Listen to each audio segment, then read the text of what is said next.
السلام علیکم every one. تو آج کا ناول ہم شروع کرتے ہیں. آج کا ناول ہے سترنگی تیرے رنگ میں رنگ جاواں. از قلم علیشہ انصاری. چاند سی پیاری بیٹی کے والدین کہہ رہے تھے یا ان کی لالچی بیٹی؟ وہ مشکوک نگاہوں سے دیکھتا تخت پر بیٹھ گیا.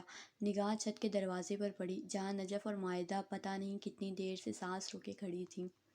اب پتھر کی مورت کیوں بن گئی ہو؟ ابھی جاؤ. سوری، ہم نے کچھ نہیں سنا. مائدہ گردن اکڑاتی ہوئی آئی. یوشے نے خفت سے دیکھا. لیلک فوراً یوشے کے برابر میں الٹی پلٹی مار کے بیٹھ گئی اور نجف سے لوڈو لے کر بچھا دیا. میری ریڈ سائڈ ہوگی. نجف تم بلو لے لو. ایک طرف وہ یوشے کے خود بیٹھ گئی اور دوسری جانب جان کر نجف کو بٹھایا. نہ چاہتے ہوئے بھی یوشے مسکرائے بغیر نہیں رہ سکا. مائدہ نے عجیب نگاہوں سے لیلک کو دیکھا اور پھر یوشے کو جس نے ہنس کر شانے اچکائے. مائدہ یوشے کے سامنے بیٹھ گئی. اے تم لوگ بھی مجھے بھول گئے؟ تبھی ایک ہیولا چھت پھلانگ کر آیا. مائدہ اور لیلک نے چونک کر دیکھا. تمہیں تمیز نہیں ہے؟ رات کو لوگوں کی چھت پہ ٹاپتے پھرتے ہو. مائدہ کو اس کا آنا ناگوار گزرا. وہ غصے سے کہہ رہی تھی. مزمل زبردستی مسکرایا. یہ میرا سسرال مطلب دوسرا گھر ہے. نجف کو اشارے سے ہٹا کر وہ اس کی جگہ پہ بیٹھ گیا. بہت ڈھیٹ اور بےغیرت ثابت ہوئے ہو، وہ بھی چٹک کر بولی. لیلک نے ستائش سے ان دونوں کو دیکھا. سوالیہ نگاہیں یوشے پہ ڈالیں جس نے آنکھیں جھپکا کر ایک مخصوص اشارہ کیا.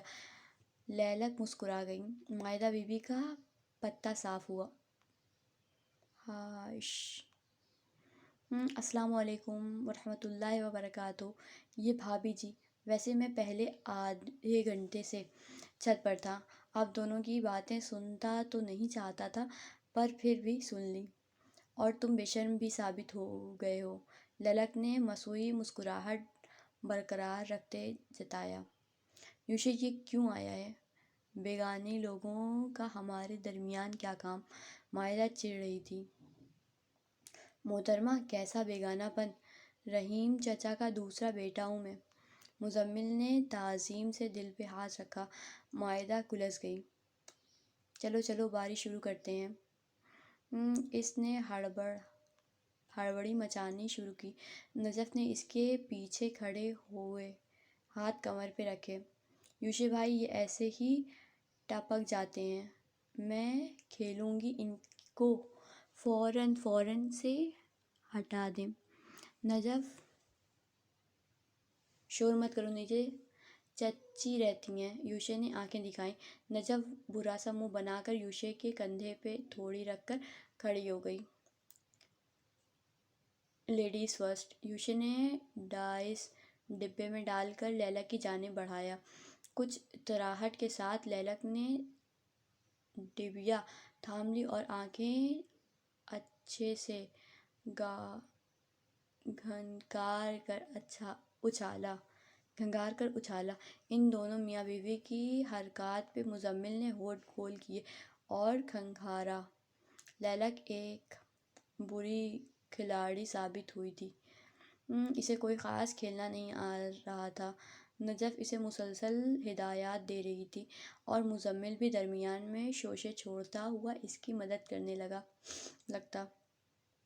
چھت پہ کہکہوں اور آوازوں کا کہرام برپا تھا. وہ چاروں ہی کھیل کو لے کر سنجیدہ تھے.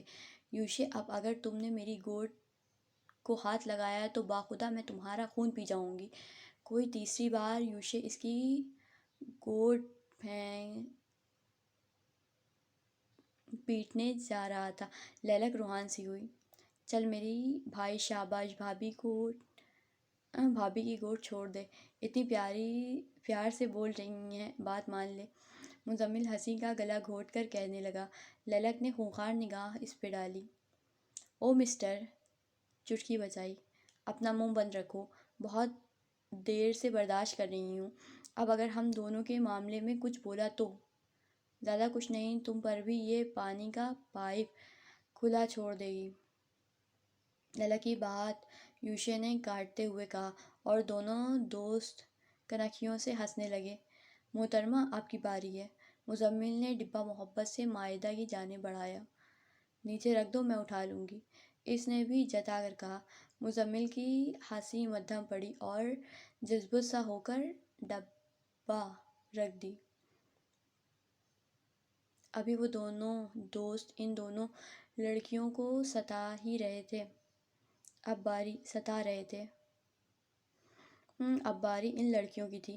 لیلی کے دانے اچھے لگے تھے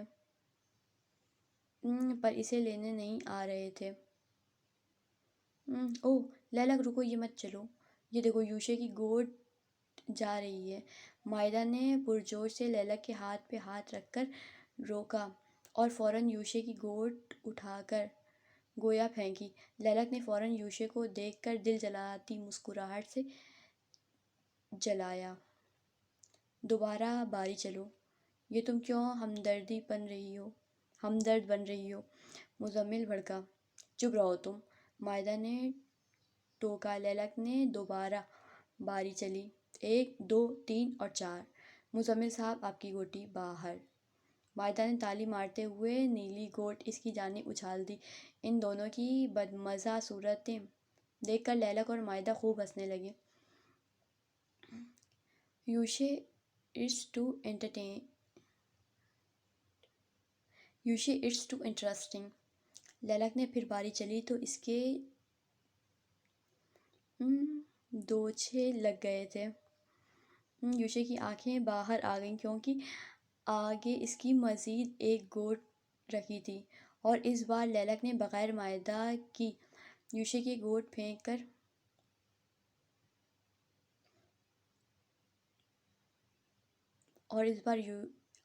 لیلی نے بغیر معدہ کی مدد کے یوشے کی گوٹ پھینک کر اس کی ہتھیلی میں تھما دی۔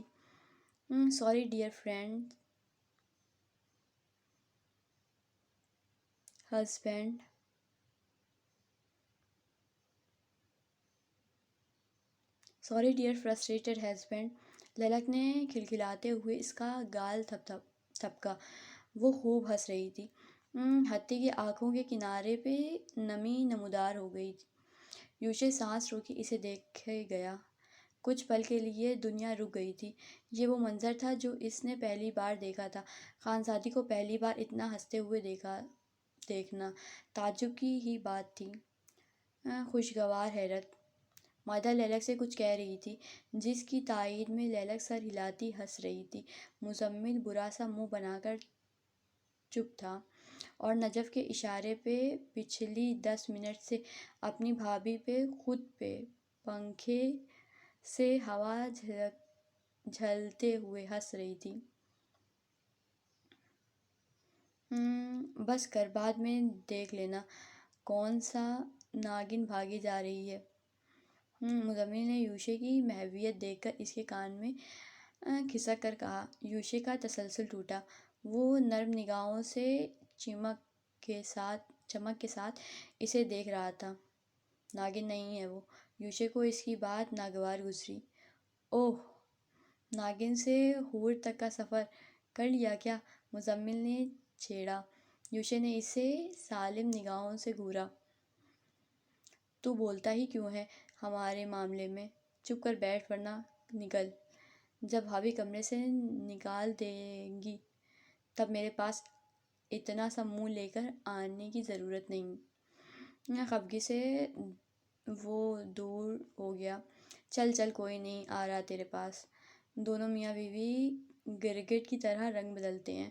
ان دونوں کو خفیف نگاہوں سے دیکھ کر مزمل بڑبڑایا۔ لگتا ہے بھابھی نے معدہ سے دوستی کر لی۔ نجف یوشے کے کان پہ جھکی۔ گرگٹ۔ تبھی مزمل جل کر بولا۔ ان دونوں لڑکیوں کو اپنے ہنسنے سے فرصت ملی تو ہوش آیا دوسرے بھی یہاں موجود ہیں۔ پھر دوبارہ کھیلنا شروع کیا اور اختتام لیلی کی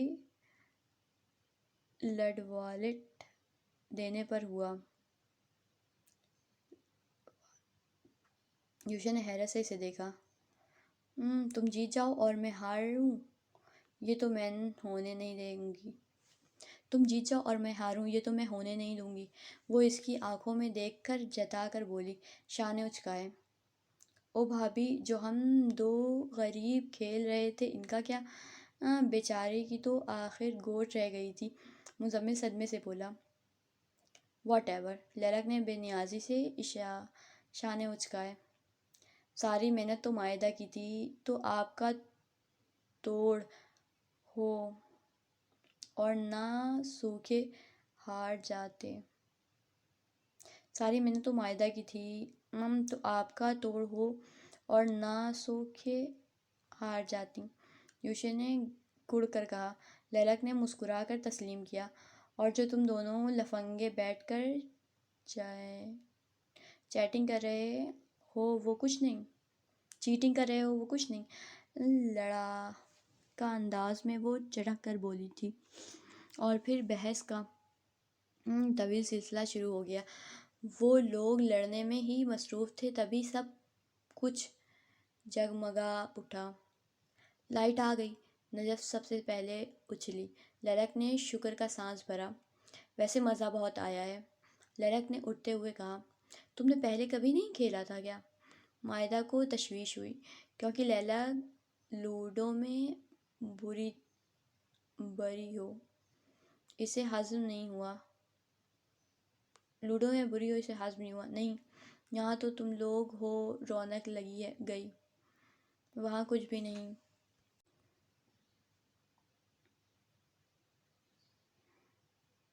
تم نے پہلے کبھی نہیں کھیلا کیا؟ مائدہ کو تشویش ہوئی، کیونکہ لیلک لوڈو میں بری ہو، اسے ہضم نہیں ہوا۔ نہیں، یہاں تو تم لوگ ہو، رونق لگ گئی، وہاں کچھ بھی نہیں ہوتا۔ نہ میری کزنز ہیں، اور جو ہیں وہ اس قابل نہیں۔ میں نے صرف موبائل پہ ہی 1-2 بار کھیلا ہے یہ۔ وہ اب بال درست کر رہی تھی اور بڑے ہی شائستگی سے کہہ رہی تھی۔ تمہارے ساتھ کھیل کر اچھا لگا، ہم پھر کسی دن محفل لگائیں گے ہمارے جانے سے پہلے، مائدہ مسکراتے ہوئے بولی۔ وہ دونوں ہی کافی خوش دکھائی دے رہی تھیں۔ مزمل اور یوشے ان دونوں کو دیکھتے رہ گئے۔ بھلا لگ رہا تھا کبھی ان دونوں کے درمیان تلخ کلامی ہوئی ہو۔ کوئی معافی نہیں، ذرا سی ہنسی مذاق سے ساری بدگمانیاں دھل گئیں۔ وہ کیا تھا؟ جتنی تیز لوڈو نہیں گھومتا، اتنی تیز خانزادگی گھوم جاتی ہے۔ یوشے نے مسکرا کے سر جھٹکا۔ عجیب سی سرشاری رگوں میں دوڑ رہی تھی۔ پہلے لیلک کی اداسی بری لگی، پھر اس کا مسکرانا بھلا لگا، اور دل کھول کر ہنستے ہوئے تو معاملہ ہی کچھ اور ہو گیا۔ یہ ڈائلاگ سنا سنا لگ رہا ہے، مزمل نے ترچھی نگاہیں سے دیکھا۔ یوشے کے چہرے کے زاویے بگڑے۔ چپ شے، مجھے لگ رہا ہے تم ہارنے والے ہو، کیونکہ وہ تو ہار نہیں سکتیں، اور تم تو گئے ان کے ایک مسکراہٹ پہ اوپر۔ مزمل بڑی تنقیدی نگاہوں سے دیکھ رہا تھا۔ اپنی خراب آنکھوں کا علاج کرواؤ لالے، تم اپنے دل کا علاج کروا لو، اس سے پہلے محبت کا سانہ پیش آ جائے۔ وہ دونوں سنجیدگی سے چھت کی داخلی طرف دیکھ رہے تھے۔ یوشے کو پرسوچ انداز میں دیکھ مزمل کھڑا ہو گیا۔ یوشے سوچوں سے باہر نکلا تو چھت خالی تھی۔ کمرے میں ایک بلب روشن تھا اور پنکھا فل اسپیڈ سے چل رہا تھا۔ لیلک مسیری پہ چوکڑی مارے۔ یہ کون سا لفظ ہے؟ چوکڑی مار کر بیٹھ چکی تھی اور میل چیک کرنے لگی۔ پچھلے چند گھنٹوں سے وہ اسی لیے لائٹ کے منتظر تھی۔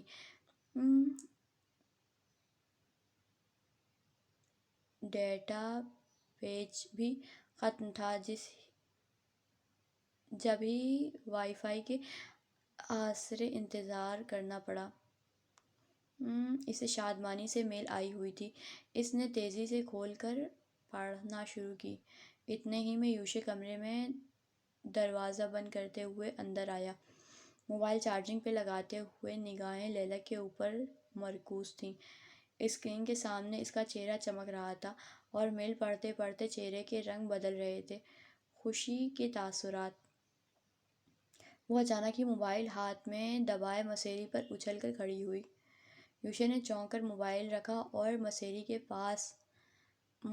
کے پائنتی کے بالکل قریب آ گیا۔ اب سوال کرتا ہی کہ لیلا خود بول پڑی۔ برانڈ کی طرف سے میل آئی ہے یوشے، مجھے جاب مل گئی۔ وہ قدرے خوشی سے بولی تھی۔ کھلے بال کمر پہ جھول رہے تھے، سرمئی آنکھیں موتی کی مانند چمکنے لگیں۔ یوشے مسکرایا۔ مبارک ہو۔ چیخیں کم، باہر آواز جائے گی۔ اس کی خوشی کو دیکھتے ہوئے وہ بھی ہلکے پھلکے انداز میں بولا۔ یوشے، مجھے یقین نہیں آ رہا، سب کو چلا چلا کر بتاؤں گی کہ مجھے جاب مل گئی۔ میرا خواب تھا یہ کہ اپنے لیے کچھ کروں۔ وہ بے یقینی سے ہنس رہی تھی۔ یوشے ٹراؤزر کی جیب میں ہاتھ ڈالے اسے دیکھتا رہا۔ اسے احساس ہو رہا تھا وہ اپنے فیوچر کو لے کر کتنی سنجیدہ ہے، اور تبھی وہ خوشی سے بے حال اس کی طرف لپک کر اسی سے لپٹی تھی۔ تھینک یو یوشے، اگر کسی ایرے غیرے سے شادی کر لیتی تو کبھی اپنے خواب پورے نہ کر پاتی، اور بھائی نے تو اجازت دینی ہی نہیں تھی۔ وہ اپنی دھن میں اس کی گردن کے گرد بازو لپیٹتے بولنے لگی، تھوڑی یوشے کے کندھے پہ ٹکائی تھی۔ یوشے کا سانس حلق میں اٹکا۔ لیلک بی بی تو خوشی کے مارے کہاں کچھ سوچ رہی تھی کہ شوہر بیچارے کی کیا حالت ہو رہی ہوگی۔ یوشے کو اس کی حالت کا اندازہ ہوا۔ اگر وہ ذرا سا پیچھے ہوتا تو محترمہ مسیری سے نیچے منہ کے بل گرتیں۔ یوشے نے بے اختیار جیب سے ہاتھ نکال کر اس کے کندھا تھپکا اور سانس فضا کے سپرد کی۔ اس کے خوبصورت بالوں کی مہک اسے الجھا رہی تھی۔ لیلا کو جب پوزیشن کا اندازہ ہوا تو سر اٹھایا۔ نگاہیں یوشے کی نگاہوں سے ٹکرائیں۔ وہ تو پتھر ہو چکا تھا۔ حساب عشق دیکھا، عجب دیکھا، غضب دیکھا، سب نفی، تجھے واحد، خود کو صفر دیکھا۔ ایک نیا احساس رگوں میں دوڑنے لگا۔ وہ آہستہ سے پیچھے ہٹنے لگی تو گرنے والی ہو گئی۔ یوشے ٹرانس کی کیفیت سے باہر نکلا اور آرام سے اسے واپس مسیری تک پیچھے کیا۔ دونوں کے بازو پہ قفل لگ گئے، دونوں کی زبانوں پہ قفل لگ گئے، اپنی جگہ پہ تذبذب کا شکار تھے۔ لیلک اب بھی مسیری پہ کھڑی تھی، فوراً نیچے بیٹھ گئی اور چور نگاہوں سے یوشے کو دیکھا۔ جواب بھی شاید اس لمحے کے زیر اثر تھا، پر لیلک پہ واپس خوشی کا ہول چڑھ گیا۔ دوسری کمپنی سے جواب نہیں آیا؟ یوشے نے حالت پہ قابو پا کر کہا۔ انداز سپاٹ تھا، ہاتھ سے کنپٹی سلائی اور مسیری پہ دوسری طرف آ کر بیٹھا۔ لیلک نے اس کی جگہ سے دوپٹہ ہٹا کر اپنی گود میں رکھ لیا۔ اس کا سر موبائل پہ جھکا تھا۔ چھوڑو، مجھے وہاں سے ویسے بھی اچھی وائبس نہیں آتی تھیں۔ یہاں کے لیے میں مطمئن ہوں۔ ان لوگوں کے ڈیزائنز بھی بہت اچھے ہوتے ہیں۔ اچھے ڈیزائنرز کے ساتھ رہوں گی تو تجربہ اچھا ہوگا۔ وہ پھر اٹھی اور لائٹ آف کر کے جگہ پہ لیٹ گئی۔ شب بخیر، یوشے نے خیالوں میں گم انداز میں کہا۔ لیلک نے سر ہلا کر کروٹ بدلی۔ وہ کتنی ہی دیر موبائل استعمال کرتی رہی تھی۔ دوسری طرف یوشے تھا جس پہ نیند حرام ہی ہو گئی۔ آنکھیں بند کرتا تو لیلک کا عمل یاد آ جاتا، آنکھیں کھولتا تو وہ ہنستی ہوئی لیلک سامنے آ جاتی۔ نہیں، یہ تو شاید اسے لگاؤ ہو گیا تھا، محبت تھوڑی تھی۔ محبت؟ یہ سانحہ کیا واقعی پیش آ چکا تھا؟ جن سے آپ کو محبت ہوتی ہے ان کی خاطر ہی تو آپ دنیا سے لڑتے ہیں۔ یوشے کے گلے میں گلٹی ابھر رہی تھی۔ تو کیا وہ ہار گیا تھا اور خانزادی جیت گئی تھی؟ یوشے تو اپنے رشتے کو ہر صورت بچانا چاہتا تھا۔ کیوں؟ اسے وہ خانزادی پسند آ گئی تھی؟ بری تو لگتی تھی کئی بار، پھر بھی دل اسی کی خواہش کر رہا تھا۔ طویل سوچوں میں غرق رات کے کسی پہر نیند اس کی آنکھ لگ گئی تھی۔ سلسلے شروع ہوئے دل سے دل کے۔ منزل کی فکر بھلا کون کرتا ہے؟ آج پہلا دن تھا۔ لیلا پرجوش تھی۔ اپنے مکمل تیاری کے ساتھ وہ یوشے کو ہمراہ گھر سے نکلی تھی۔ پہلے یوشے نے اسے آفس چھوڑا، پھر کمپنی کے لیے نکل گیا۔ اس نے چادر فولڈ کر کے ایک طرف رکھ دی تھی۔ باقی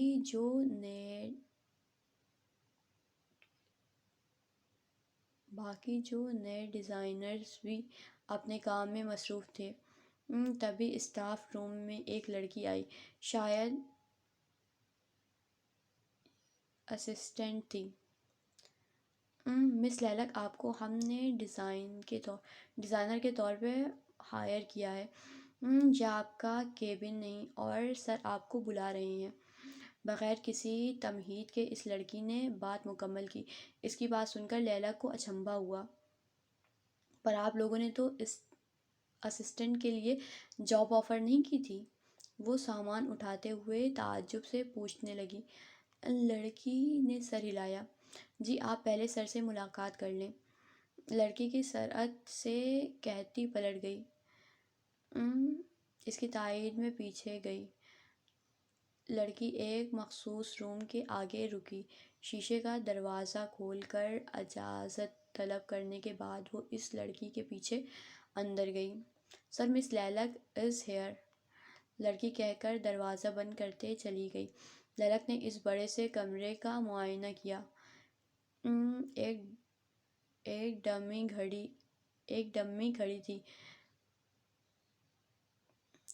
ایک ڈمی کھڑکی کے نزدیک کھڑی تھی، جس کے گرد اخبار سے ڈریس ڈیزائن کیا گیا تھا۔ یقیناً وہ شو پیس تھا۔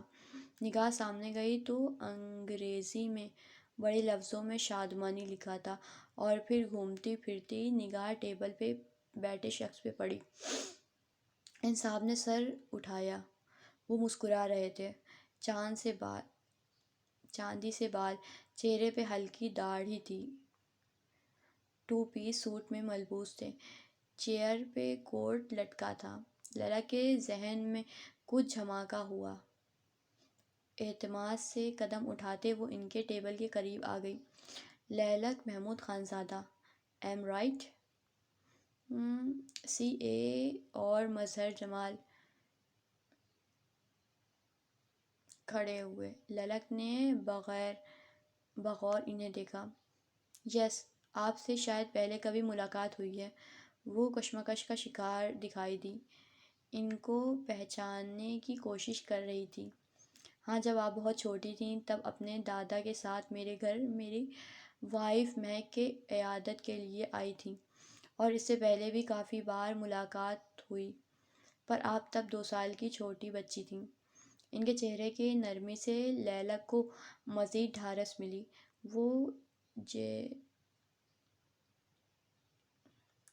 وہ جہاندید شخصیت کے مالک تھے۔ سوری، میں پہچان نہیں پا رہی ہوں، وہ خجل ہوئی۔ آپ کے بابا کا قریبی دوست ہوں، مظہر جمال۔ انہوں نے ہاتھ کرسی پہ جما لیا اور اس کے آسانی کے لیے اپنا تعارف کروایا۔ مظہر انکل؟ لیلک چونک گئی۔ نام سنا ہے کئی بار آپ کا۔ یہ بھی معلوم ہے آپ ڈیڈ کے بہت اچھے دوست تھے۔ وہ خوشگواری سے بولی۔ میکال بھی اکثر ذکر کرتا تھا، پر اسے یہ نہیں معلوم تھا شادمانی ان کا ہی برانڈ ہوگا۔ بیٹھ جاؤ، آرام سے بات کرتے ہیں۔ انہوں نے اشارہ کیا تو وہ ریوالونگ چیئر کھینچ کر بیٹھ گئی۔ اسی کے برابر والی کرسی پہ مظہر بیٹھ گئے تھے۔ دونوں نے چیئر کا رخ آمنے سامنے کر لیا۔ لیلا کچھ ہچکچا رہی تھی۔ مظہر نے ہی بات شروع کی۔ بیٹا، آپ کو جاب کی کیا ضرورت پڑ گئی، یا پھر شوق کے لیے کر رہی ہیں؟ شوق ہے، وہ اطمینان سے بولی۔ پہلے صرف شوق تھا، پر اب کچھ مجبوری بھی تھی ہے۔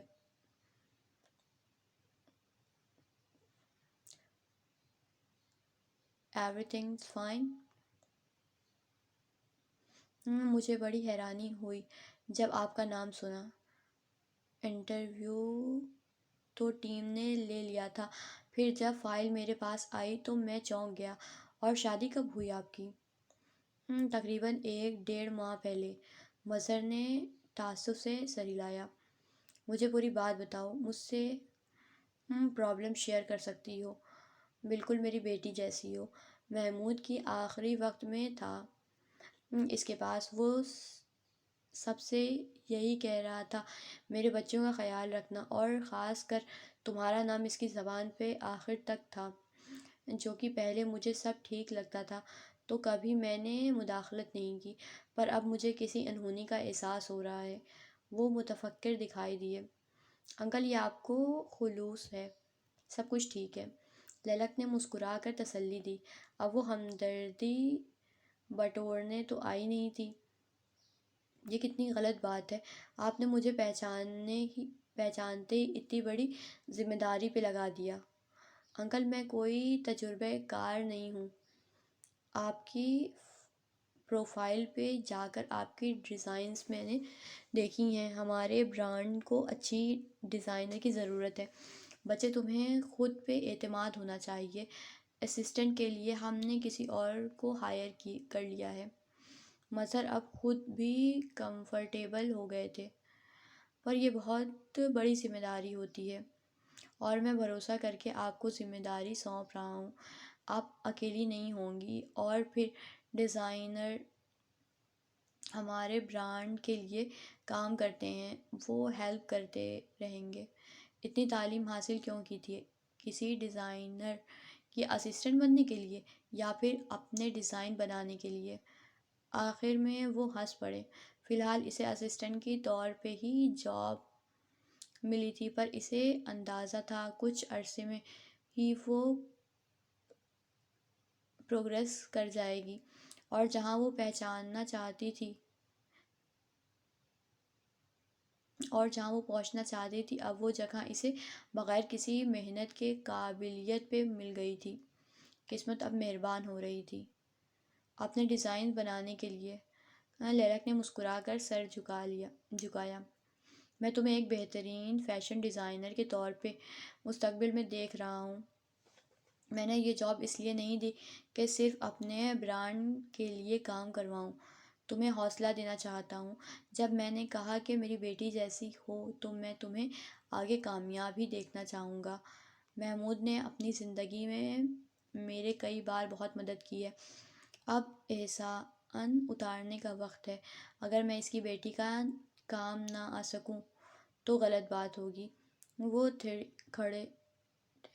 ٹھہرے ہوئے لہجے میں کہتے رہے۔ لیلا کی آنکھیں بھیگ رہی تھیں۔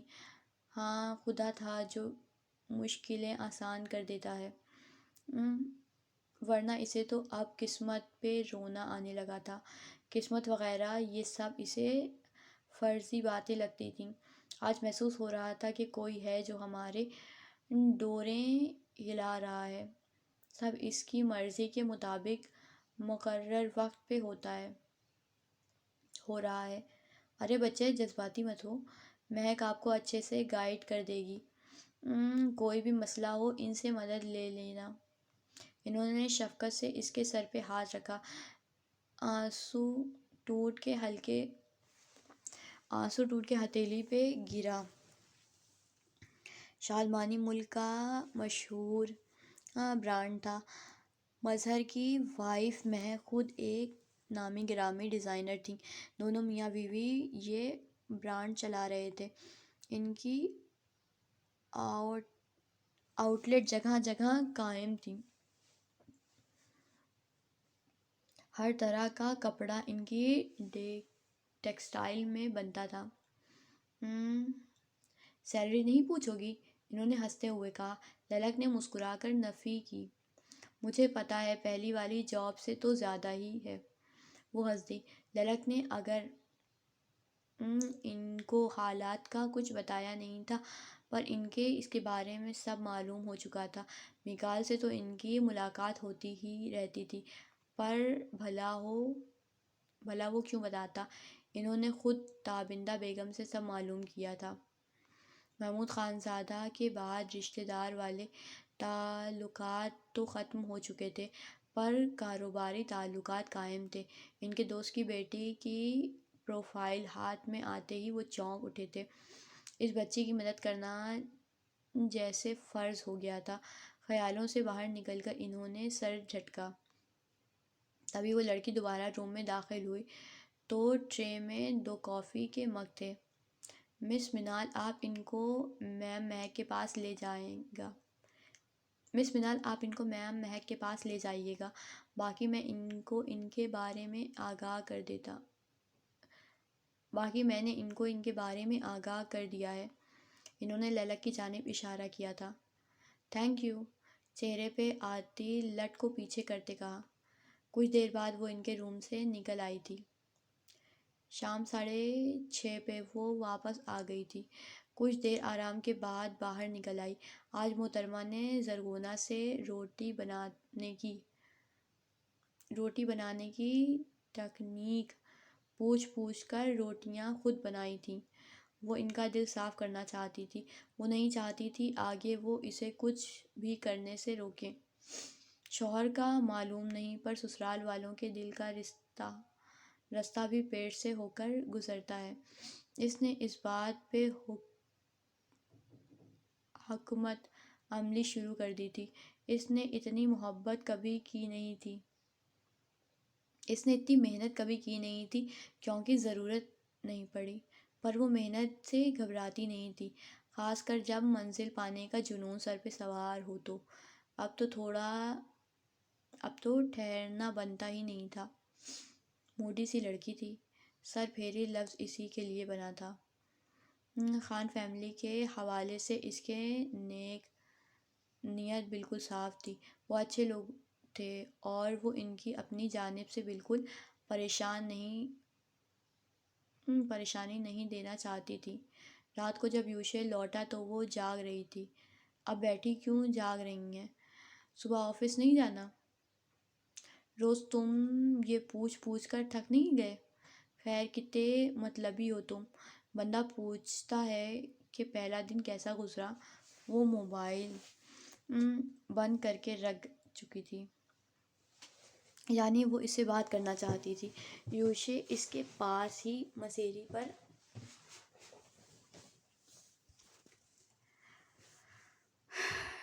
ٹک گیا اور آستین کے کف اوپر چڑھانے لگا۔ چہرہ نیند کا شکار تھا۔ اب جب بتانے کے لیے اتنی بےتاب ہیں تو فرمائیں، میں سن رہا ہوں۔ وہ سکون سے بیٹھ گیا۔ للک نے گھور کے اسے دیکھا۔ آج کا دن ایک سرپرائز ڈے تھا۔ جس کمپنی میں نے اپلائی کیا ہے وہاں کے اونر میرے ڈیڈ کے فرینڈ تھے۔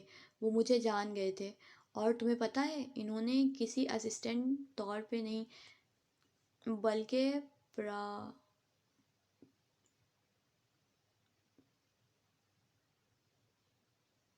بلکہ پراپر فیشن ڈیزائنر کے طور پہ ہائر کر لیا۔ وہ خوشی سے بتانے لگی۔ یوشے نے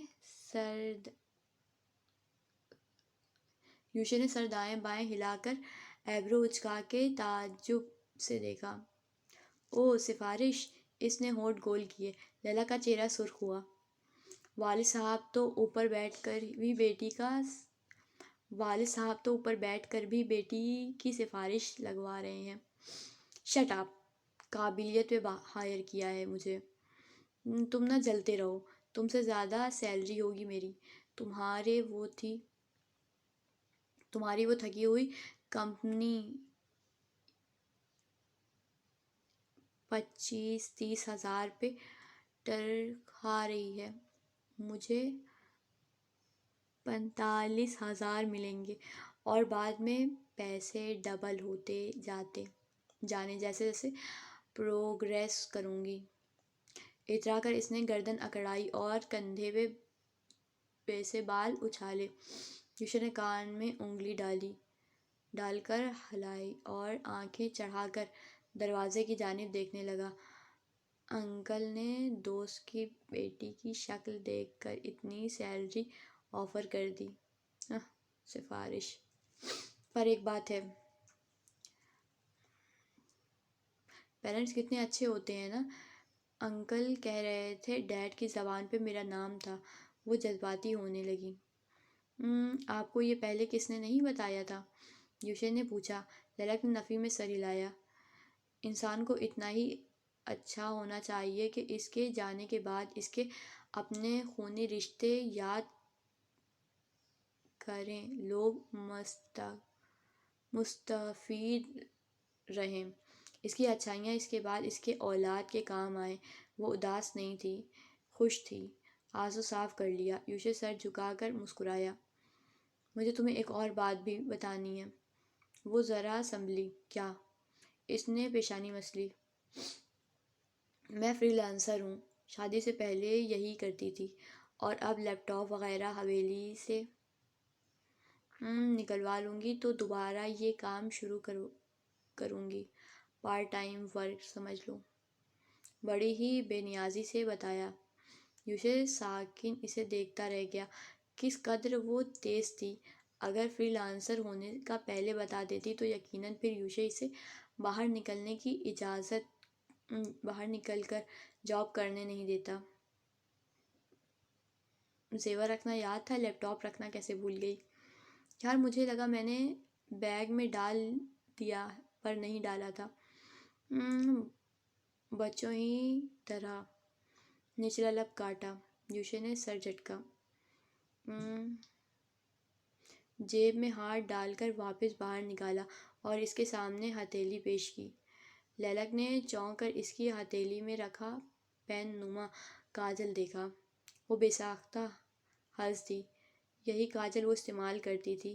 بھویں اچکا کر سوالیہ نگاہوں سے یوشے کو دیکھا جو جھینپ کر مسکرا رہا تھا۔ آپ کو جاب مل جانے کی خوشی میں میری طرف سے چھوٹا سا گفٹ۔ مجھے یہ سب سے مناسب گفٹ لگا تھا۔ للک نے اس کی ہتھیلی سے کاجل اٹھا لیا۔ اتنا سستا گفٹ؟ مسوع حیرانی۔ تو مطلب دوست کی جاب لگنے کی خوشی میں تم برانڈ نیو موبائل دیتے تو اچھا لگتا۔ بیوی کما کر جب لائے گی تب دیکھیں گے۔ ویسے آپ کی سیلری سے ہی خرید کر دوں گا، میری تو خرچ ہی ہو جاتی ہے، وہ چھیڑتے ہوئے بولا۔ للک نے آنکھیں چھوٹی کیے اسے دیکھا، پھر اٹھ کر ڈریسنگ تک گئی اور موٹی سی لکیر آنکھوں میں لگا کر اس کی طرف پلٹی۔ کنجوس آدمی، تمہیں کیسے پتا کہ میں یہی کاجل یوز کرتی ہوں؟ کچھ خفگی سے کہتی وہ کاجل ڈریسنگ پر رکھ کر اس کے سامنے آ کر ہاتھ ارد گرد لپیٹ کر کھڑی ہوئی۔ اس نے کالے سلک کی قمیض شلوار پہن رکھی تھی۔ یوشے نے اس کی غلافی آنکھوں میں عرصے بعد کاجل دیکھا تھا اور اس بار کچھ عجیب سی خوشی محسوس ہوئی۔ دھیرے سے اس کے لبوں پہ مسکراہٹ جمع ہوئی۔ گاڑی میں بیٹھ کر جب آپ خوب آنکھوں میں کاجل بھرتی تھیں تب بھی ایک دو بار دیکھ لیا تھا۔ اس کی کاجل سے لبریز آنکھوں میں دیکھ کر وہ آہستگی سے بولا، لفنگے کہیں کے۔ اس کے کندھے پہ مار کے وہ اس کا بیگ اٹھا کر لے آئی۔ یوشے تمہارے ایگزامز ہوں گے؟ میں نے کہا ہے ایک جاب چھوڑ دو، باقی میں ہوں نا۔ بیگ مسیرے پہ رکھ کے اس کے سامنے آئی اور اس کے برابر میں بیٹھ کر اس کا ہاتھ دبایا۔ سوری، میں ہرگز نہیں چھوڑوں گا۔ آپ کے پیسے آپ کو مبارک۔ صرف آپ کے شوق کے لیے آپ کو اجازت دی ہے۔ اجازت مانگی تھی میں نے؟ جی بالکل، خانزادی میں اتنی ہمت نہیں تھی جو میری اجازت کے بغیر گھر سے باہر نکلتی۔ لکھوا لیں۔ ہاں، تم باہر جا کر پڑھو میں تو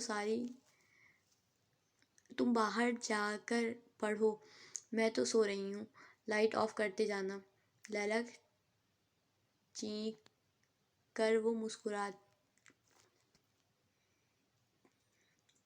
لب کھینچ کر وہ مسکرائی اور گراؤنڈ سے ٹیک لگایا۔ ماڑا ام تھک کر آیا ہے تو کو آم پہ ترس نہیں آتا؟ تم کو ام پہ ترس نہیں آتا؟ بیگ اس نے واپس کرسی پہ رکھ دیا۔ لیلک نے دانت پیس کر دیکھا۔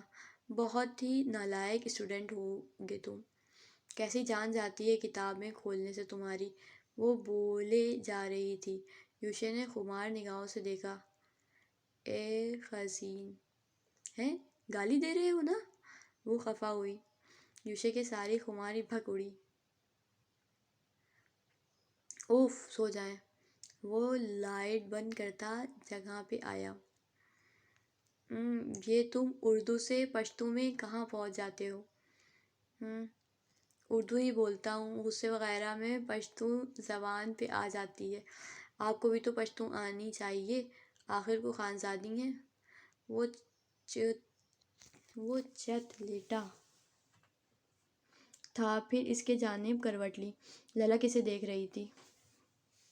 ہماری فیملی میں کوئی نہیں بولتا، اس لیے مجھے آتی ہی نہیں، پر تمہارے ساتھ رہ کر ضرور سیکھ جاؤں گی۔ ماڑا اور چت شے۔ وہ ہنسنے لگی۔ یوشے مسکرایا۔ کیا بات ہے، آج کل بڑا مسکراتے پھر رہی ہو؟ لیلک نے اس کی مسکراہٹ نوٹ کی تھی۔ پہلے تو وہ اس کے سامنے اتنا نہیں مسکراتا تھا، اب نوکھے سی مسکراہٹ اس کے ہونٹوں کو احاطہ کیے رہتی تھی۔ ایک شرارت۔ بڑے نظر رکھ رہی ہیں میری مسکراہٹ پر، خیریت تو ہے؟ سارا ملبہ جیسے لیلک پہ ڈالا اور شریر نگاہوں سے لیلک کو دیکھا۔ وہ کلس ہی گئی۔ دفع ہو تم، قابل ہی نہیں ہوں کہ تم سے بات کی جائے۔ غصے سے اس نے کروٹ ہی بدل لی تھی۔ وہ انجان تھی یوشے کے بدلتے جذبات سے، اور یوشے اب پرسکون تھا۔ اسے اپنی بیوی سے انسیت ہونے لگی تھی۔ آفس کے بریک ٹائم میں وہ علی کے اسکول گئی تھی۔ تقریباً اسکول کی چھٹی ہونے کا وقت تھا۔ وہ ویٹنگ ایریا میں بیٹھی علی کا انتظار کر رہی تھی۔ اس کے پیچھے ہی پلے ایریا تھا جہاں جھولے وغیرہ موجود تھے۔ کئی پودوں اور درختوں کا قطاریں تھیں۔ اس میں ایک تبدیلی آئی تھی کہ وہ اب چادر میں لپٹی موجود تھی۔ ہاتھ کے بائیں انگلی میں نازک سی انگوٹھی پہن رکھی تھی۔ ٹانگ پہ ٹانگ جمائے ہتھیلی مسلتے ہوئے وہ سامنے دیکھنے لگی۔ تبھی بیگ کے بازو ہاتھ میں جکڑے ہوئے علی مسکراتا ہوا اس کے پاس آتا دکھائی دیا۔ لیلک جگہ سے اٹھ گئی اور اس کے پاس آتے اسے خود سے لگایا۔ لیلک اپی، آپ کو میں بہت مس کرتا ہوں۔ لیلک نے اس کے بالوں میں انگلیاں چلائیں۔ وہ دور ہوا اور دونوں ہی کرسیوں پہ بیٹھ گئے۔ علی کی انگ انگ سے خوشی پھوٹ رہی تھی۔ کیا آپ کبھی واپس نہیں آئیں گی؟ آپ کے بغیر تو حویلی بالکل ویران ہو گئی ہے، اور میں بھی بہت بور ہوتا ہوں، اس نے اداسی سے کہا۔ لیلک نے سرد آہ بھری۔ کیا آپ مجھ سے بھی ناراض ہیں؟ پاگل ہو گئے ہو؟ میں تم سے کیوں ناراض ہوں گی؟ بچوں سے مقابلے تھوڑی ہوتے ہیں۔ لیلک نے اس کے شانے پہ ہاتھ رکھ لیا۔ کاجل سے لبریز آنکھیں پیچھے سے آتی دھوپ میں چمک رہی تھیں۔ تم کیسے ہو؟ گہرا سانس۔ اور دادو کی طبیعت ٹھیک ہے؟ دل میں کچھ چبھن سی بڑھنے لگی۔ انداز سپاٹ ہوتا چلا گیا۔ تو میں ٹھیک ہوں، میں تو ٹھیک ہی ہوتا ہوں۔ دادو کا بلڈ پریشر اوپر نیچے ہوتا رہتا ہے، دادو آپ کو مس کرتی ہیں پر کسی سے کہتی نہیں ہیں، وہ بڑی رازداری سے بتانے لگا۔ اچھا تمہیں کیسے پتا؟ للک سیدھی ہوئی۔ بچہ تھوڑی ہوں جو کچھ سمجھ نہیں آئے گا۔ آپ اب وہ بس کمرے میں رہتی ہیں، زیادہ بولتی نہیں ہیں۔ مجھے پتا ہے، پھوپھو کی وجہ سے سب ہوا تھا۔ پھوپھو بہت بری ہیں، آپ کو پتا پہ اب تو وہ بہت ہی سکون سے رہتی ہیں۔ علی کے لہجے میں تلخی گھلتی چلی جا رہی تھی۔ للک نے حیرانی سے اسے دیکھا۔ اسے لگا وہ پھوپھو کے بیہیویئر سے بے خبر ہوگا، پر وہ باخبر تھا۔ بری بات ہے علی، تم سے تو وہ پیار ہی کرتی ہیں۔ میکال بھائی اور سنر آپی کی منگنی کروا دی ہے پھوپھو جی نے۔ علی دانت کچکچانے لگا۔ للک کے جبڑے بیچ گئے۔ یہ تو ہونا تھا۔ وہ جبراً مسکرائی۔ مجھے گھر سے نکلوایا ہی اسی لیے تھا کہ اپنی بیٹی کو وہاں کی ملکہ بنا دے۔ اس بار کوئی پہلے جیسی نفرت نہیں تھی، اسے کوئی افسوس نہیں ہوا۔ میکال اسی قابل تھا اور اب وہ اپنی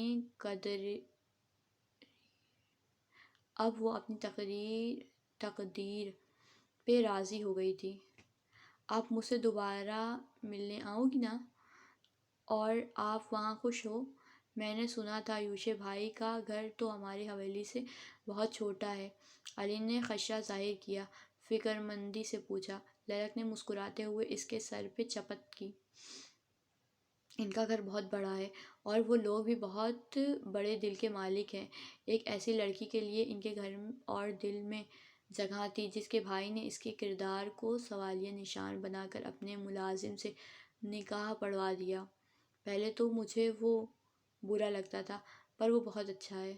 علی اس کا ٹمٹماتا ہوا چہرہ دیکھے گیا، جیسے کوئی فیری اپنے فیری ٹیل سنا رہی ہو۔ بالکل ایسا مطمئن انداز تھا۔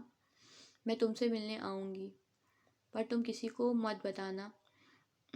چاہو تو بتا بھی سکتے ہو، میں پھر بھی ملنے آتی رہوں گی، اور میرا ایک چھوٹا سا کام تمہیں کرنا ہوگا۔ وہ پچکارتے ہوئے کام کی بات تک آئی۔ علی فوراً کھڑا ہوا اور کنکھیوں سے اسے دیکھنے لگا، پھر سر ہلایا۔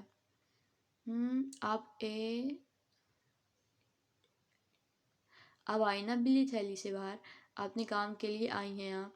للک نے کان مڑوڑ کے اسے واپس بٹھایا۔ بہت ابا بن رہے ہو۔ للک کے ہاتھ ہٹاتے ہی بڑا سا منہ بنا کر علی نے کان ہتھیلی سے رگڑا۔ میرا لیپ ٹاپ اور آئی پیڈ وہیں رہ گیا ہے۔ میں تقریباً ساری اپنی کام کی چیزیں لے آئی تھی، پر یہ چیزیں رکھنا بھول گئی۔ الماری کھولو گے تو دراز کے اندر بیگ رکھا ہے، بس تم وہ نکال کر خاموشی سے بیگ میں ڈال لینا، اور کل میں پھر آؤں گی تب اپنا بیگ لے جاؤں گی۔ اور اس کے بعد نہیں آئیں گی؟ نہیں۔ علی کا سر جھک گیا۔ اگلی بار ہم لنچ پہ چلیں گے، اوکے؟ اور پھر چہرہ کھل اٹھا۔ للک اسے مسکراتے ہوئے دیکھتی رہی۔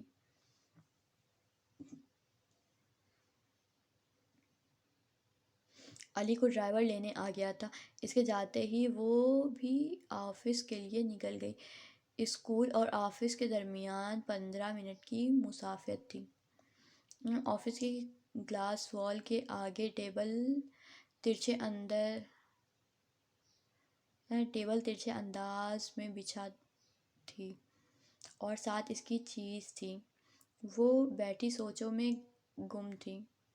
حویلی کے ذکر کے بعد اس کا دل ململا کر رہ جاتا تھا۔ ان دونوں کی منگنی کا سن کر بھی دماغ میں تانے بانے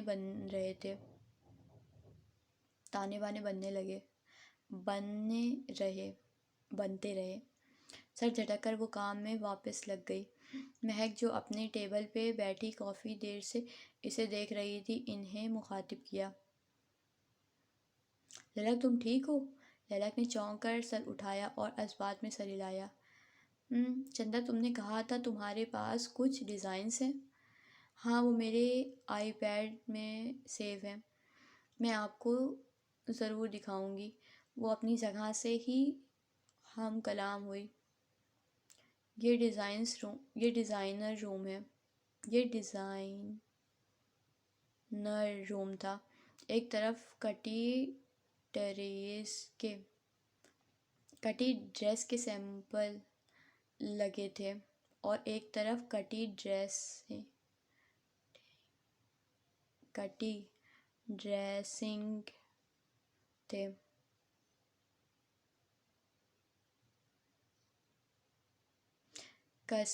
اور ایک طرف کٹے ڈریسز ہینگ تھے۔ تیسری وال کے ساتھ مہک کی ٹیبل تھی اور گلاس وال کے ساتھ انہوں نے لیلک کے لیے ٹیبل لگوائی تھی۔ تمہارے ڈیزائنز مجھے بہت پسند آئے ہیں، بہت منفرد سے ہیں۔ کیا بچپن سے ڈیزائننگ کا شوق تھا؟ ان کے ہاتھ میں ربن موجود تھی جسے وہ کینچی سے کاٹ رہی تھیں۔ اشتیاق سے پوچھا تھا،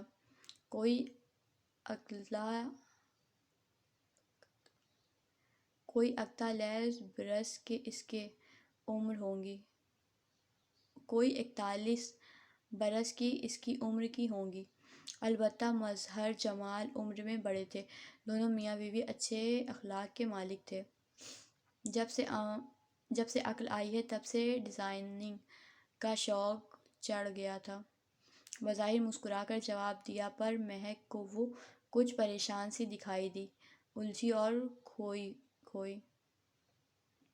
آؤ میں تمہیں نیچے لے چلتی ہوں۔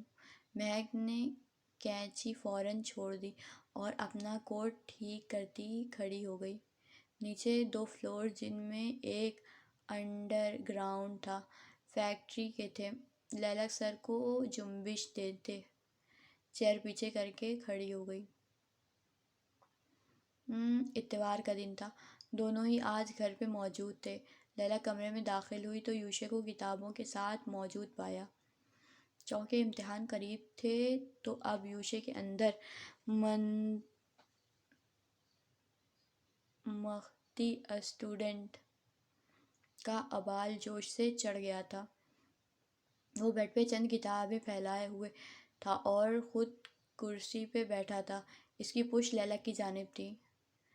گرے کرتے شلوار، بال ماتھے پہ گر رہے تھے، کنپٹی کی رگیں ابھر رہی تھیں۔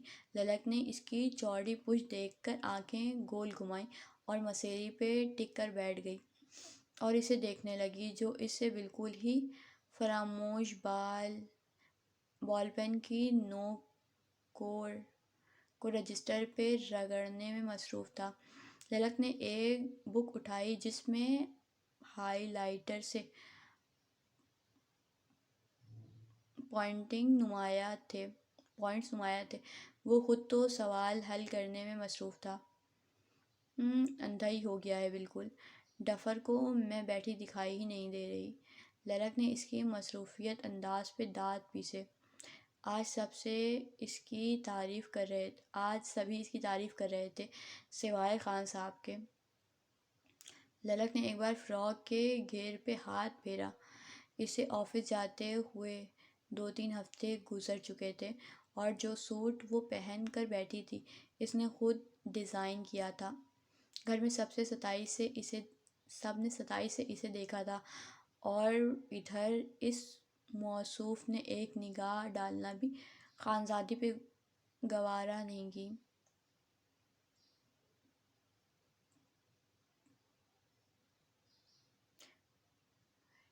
اسٹوپڈ ایڈیٹ پتہ ہی نہیں ہے کہ تعریف بھی کرنی ہوتی ہے۔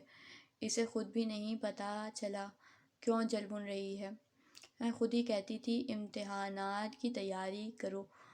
اب جب وہ سکون سے کر رہا تھا تبھی محترمہ کو مسئلہ لاحق ہو گیا۔ در حقیقت خانزادی کو ہر وقت یوشے خان کی توجہ چاہیے تھی اور سامنے سے خان صاحب کو لیلک بی بی سے یہ توقع رکھنے کی بالکل اجازت نہیں تھی۔ یوشے نے پین رجسٹر سے اٹھا لیا۔ کرسی سے ٹیک لگایا اور سوچتے ہوئے پین کو سر پہ ہلکے ہلکے ٹکرانے لگا۔ للک کی بس ہو چکی تھی۔ پیر پٹک کر وہ کھڑی ہو گئی۔ اپنی ان کتابوں سے ہی شادی کر لو تم۔ ناک کے نتنے پھول رہے تھے۔ ہاتھ کا مکہ اس کے کندھے پہ جڑتے ہوئے وہ تیزی سے کمرے سے نکلی۔ یوشا نے چونک کے گردن موڑ کے دیکھا، پھر اس کی بات کو سوچا اور سر جھٹک دیا۔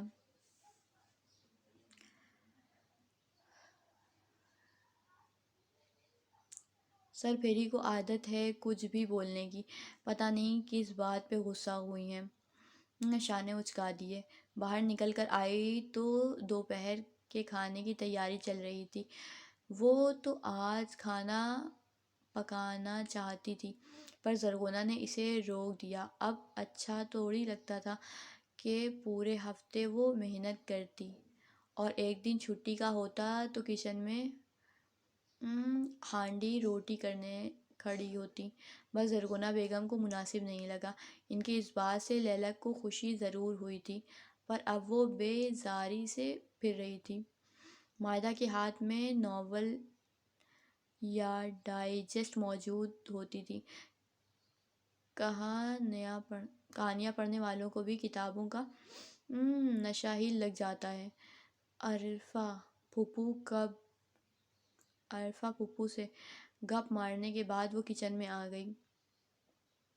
چچی آٹا گوندھنے لگی تھیں۔ اب رہنے دیں، یہ میں کر لوں گی۔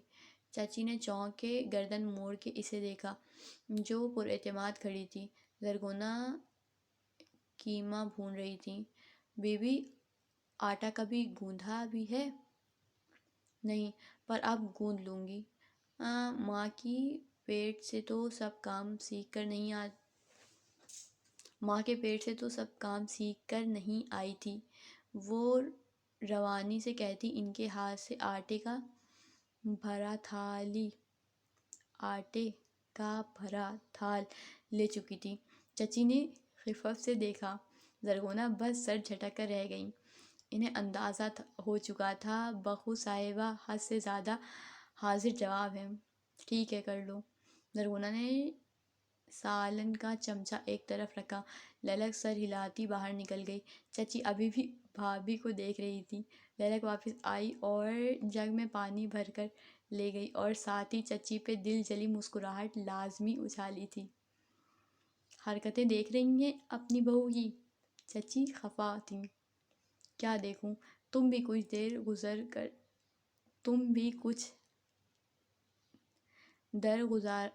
درگزر کر لیا کرو۔ اب تو آپ کچھ بولیں گی ہی کہاں، بہو کما کر جو لانے لگی۔ نائمہ کی بات زرغونہ کو چبھی۔ غلط بات کی گئی تھی۔ مجھے اس کی کمائی سے ہمیں کوئی غرض نہیں۔ وہ سوائے تمہارے اور کسی کو ایسی جواب نہیں دیتی۔ تمہیں اپنے رویے پر غور کرنا چاہیے۔ میں نے یہی دیکھا ہے، اس بچی کے ساتھ جیسا برتاؤ کرو وہ بھی اسی ڈھنگ سے برتاؤ کرتی ہے۔ زرغونہ نے سلیب کی طرف بڑھتے ہرا مسالہ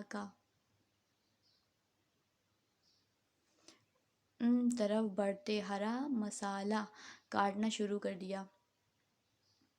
آپ تو سب کچھ اتنی جلدی بھول گئیں؟ چچی نے پھر زور دیا۔ دیکھو نائمہ، میں کوئی 20 سال کی لڑکی نہیں ہوں جو ایک بات پکڑ کے بیٹھ جاؤں۔ میرا بیٹا خوش ہے، میرے لیے یہ معنی رکھتا ہے۔ میں زبردستی اس پہ اپنی مرضی تھوپ نہیں سکتی، نہ ہی تقدیر سے لڑ سکتی ہوں۔ ان کو ہمارے گھر کا حصہ بننا تھا، اللہ نے کسی نہ کسی طرح سے رشتہ بنا دیا، اور یہ نرمی اس لیے نہیں کر رہی ہوں کہ وہ جاب کر کے 4 پیسے کما کر لائے گی۔ بہو کے پیسے ہم خود پہ خرچ کرنے والے بے-غیرت نہیں۔ وہ بن ماں باپ کی بچی ایک سمجھدار لڑکی ہے۔ ہاں، کچھ تلخ اور زبان دراز ہے، پر اس کے علاوہ کوئی برائی مجھے نہیں دکھائی دیتی۔ زرغونہ آج پہلی بار لیلک کے حوالے سے اتنا تبصرہ کر رہی تھی اور اس کے حق میں ہی بولیں۔ سانس لے کر چچی کو دیکھا۔ وہ بڑے گھر سے آئی ہے، پھر بھی خود کو یہاں ایڈجسٹ کر رہی ہے اور ہم سب کی امیدوں کے برعکس نکلی۔ خود دار لڑکی ہے، اپنا کام خود کرنا جانتی ہے، جتنا ہوتا ہے میری مدد بھی کر دیتی ہے۔ باقی میرے ہاتھ پیر سلامت ہے، مجھے کسی کی ضرورت نہیں جو گھر کے کام میں ہاتھ بٹائے، سب کام الحمدللہ ہو جاتے ہیں۔ وہ مصروف انداز میں کہتی رہیں۔ چچی کو کوئی جواب نہیں سوچا۔ لیلک جو نمک لینے واپس کچن میں آ رہی تھی، زرغونہ کی آواز پہ دروازے پہ ہی رک گئی تھی۔ ساس کی اتنی لمبی تقریر سن کے بے ساختہ لبوں کو مسکان چھو گئی۔ وہ خود واپس گئی اور نجف کو نمک لینے بھیجا۔ نجف اور مائدہ دونوں ہی صوفے پہ گردن موڑ کے لیلک کو دیکھ رہی تھیں، جو پتہ نہیں کیوں مسکرائے جا رہی تھی۔ ادھر خانزادی آٹے سے کھیلنے کے لیے تیار تھی۔ وہ سوچوں میں گم تھی۔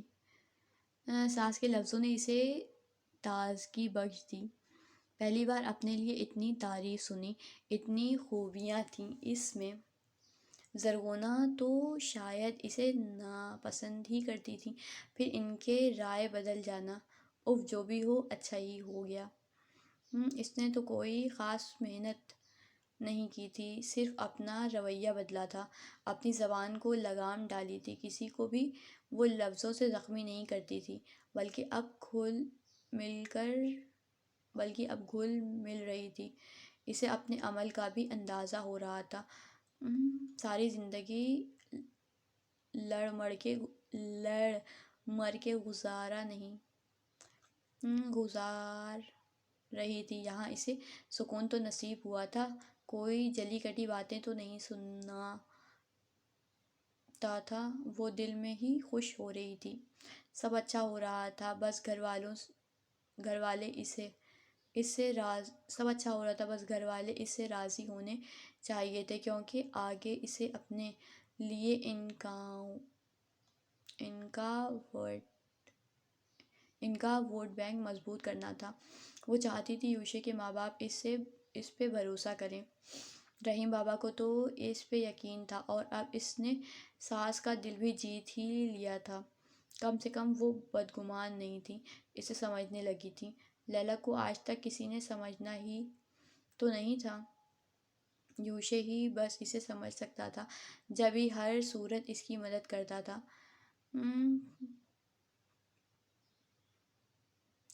36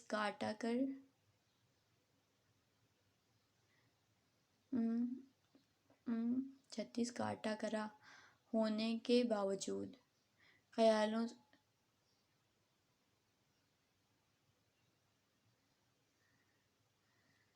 خیالوں سے جو وہ باہر نکلی تو ہوش آیا، آٹا ہاتھ پہ چپک رہا تھا، جوڑے سے بال نکل کر تھوڑی چھونے لگے۔ وہ جھنجھلائی، وہ دونوں ہاتھوں میں آٹا چپکا تھا۔ نجف کو پکارتی تبھی کوئی اس پہ سایہ فگن ہوا اور آہستہ سے اس کے لٹوں کو کان کے پیچھے ارس دیا۔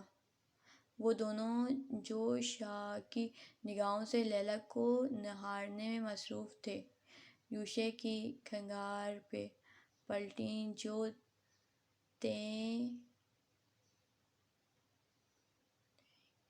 تئیں چڑھائے سوالیہ نظروں سے دونوں کو سخت تیور سے گھور رہا تھا۔ ماڑا، ہماری بیگم کو تم دونوں نظر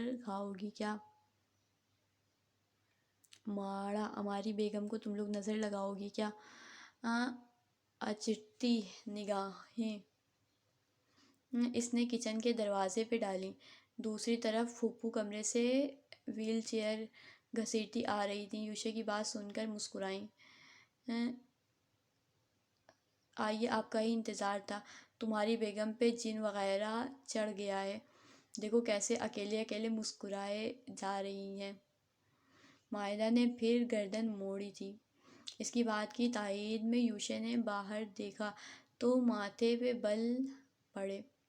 صحن کی جانب اس کے قدم اٹھتے چلے گئے۔ وہ ٹرانس کی کیفیت میں گیا اور مائدہ اس کا انداز بھانپ چکی تھی، جیسے کوئی دیوانہ من پسند چیز کے پیچھے جائے۔ وہ تو پھر جیتی جاگتی انسان تھی۔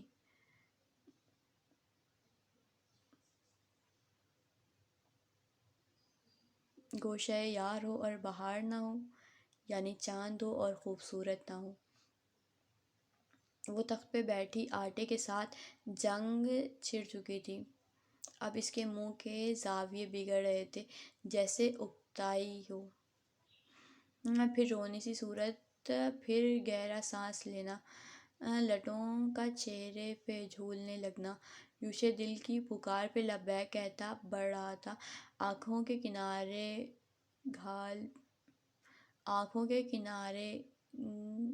گھال پہ بل آ رہے تھے، مسکراتی ہوئی آنکھیں۔ للک نے جو ہی سر اٹھایا تو یوشے کو مہربان فرشتے کی صورت میں پایا۔ لٹوں سے آزادی ملتے ہی اس نے گہرا سانس خارج کی اور واپس آٹے کو دیکھا۔ آپ کو میری مدد کی ضرورت پڑے گی۔ آٹے سے لدے ہاتھ دیکھ کر یوشے نے سینے پہ بازو لپیٹ کر اطمینان سے کہا۔ للک نے چیلنج بھری نگاہوں سے دیکھا۔ اتنے برے دن آئیں گے میرے جو تمہاری مدد لوں؟ اتنے برے دن آ گئے میرے جو تمہاری مدد لوں؟ وہ جتاتی نگاہوں سے دیکھنے لگا۔ للک کو جملے کا احساس ہوا۔ دانتوں تلے زبان دبائی۔ ہاں، برے دن ہی آ گئے ہیں۔ اب شکل کیا دیکھ رہے ہو؟ مجھے کچھ خشکی لا دو تاکہ اس سب کو بیلنس کر سکوں، ورنہ یہاں تو آٹے کی اب لئی بن جانی ہے۔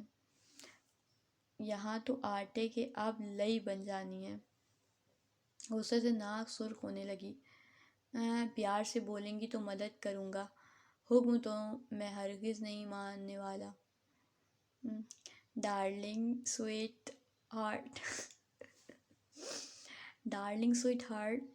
اب میں تمہاری منت کروں کیا؟ عاجزی سے کہتی وہ برہم ہوئی۔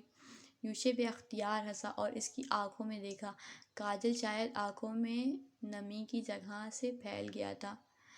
لگتا ہے کسی نے سارا کاجل آنکھوں میں بھر لیا ہے، کہیں ملک میں کاجل کی قلت ہی نہ ہو جائے۔ وہ پلٹ چکا تھا اور زور سے کہتا نجف کے پاس جانے لگا۔ تم نے اب مذاق اڑایا تو میں تمہیں… بھابھی بس کریں، کتنی دھمکیاں دیں گی میرے معصوم بھائی کو؟ نجف کھسیانی ہنسی ہنستے بولی۔ شکل معصوم ہونے سے حرکتوں پہ معصومیت کا ٹیگ تھوڑی لگتا ہے۔ وہ وہیں بیٹھی ہوئے مخاطب ہوئی۔ اے چھوٹا پیکٹ، جاؤ مجھے تھوڑا سا آٹا لا کر دو۔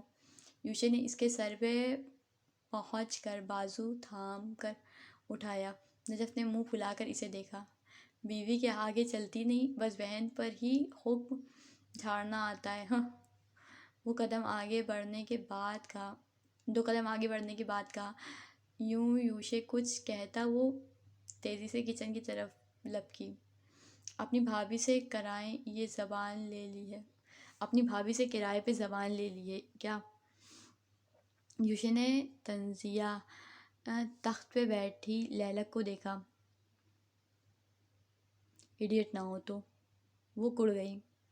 عرفہ پھوپھو ان سب کی قیاس آرائیاں جاری دیکھ مسکرا رہی تھی۔ للک کے آنے سے رونق بڑھ گئی تھی۔ بندہ گدھا ہو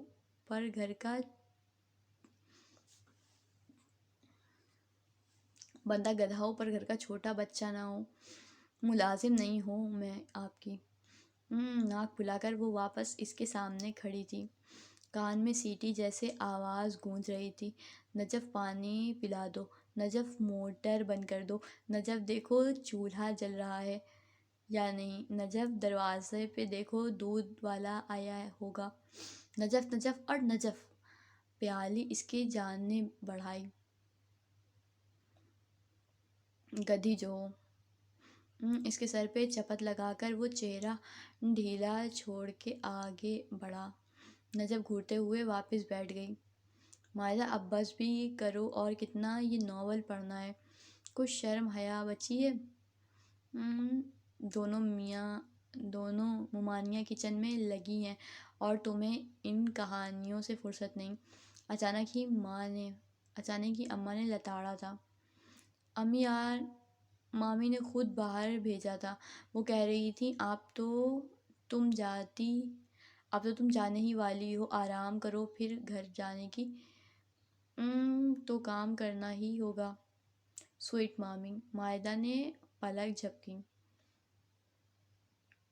اچھا زیادہ بنو مت، کمرے میں کپڑے رکھے ہیں، ان کو طے کر کے جگہ پہ رکھو، اور اب یہ ناول ہاتھ میں دیکھا تو اسے آگ لگا دوں گی۔ اماں تو غصے میں ہی آ گئی تھیں۔ میں نے اپنا پیٹ کاٹ کر اسے لیے 1500 روپے جمع کیے تھے، اور آپ ایسے ہی آگ لگا دیں گی؟ جذباتی سی تقریر ابھی شروع ہوتی ہی کہ عرفہ کی آنکھیں دکھانے پہ وہ جذبات پہ پانی ڈال کر اندر بھاگی۔ بیوی تم بھی اس کے ساتھ جاؤ، کیا ادھر ادھر دیکھ رہی ہو؟ پھوپھو میں تو بیٹھی رہوں نا۔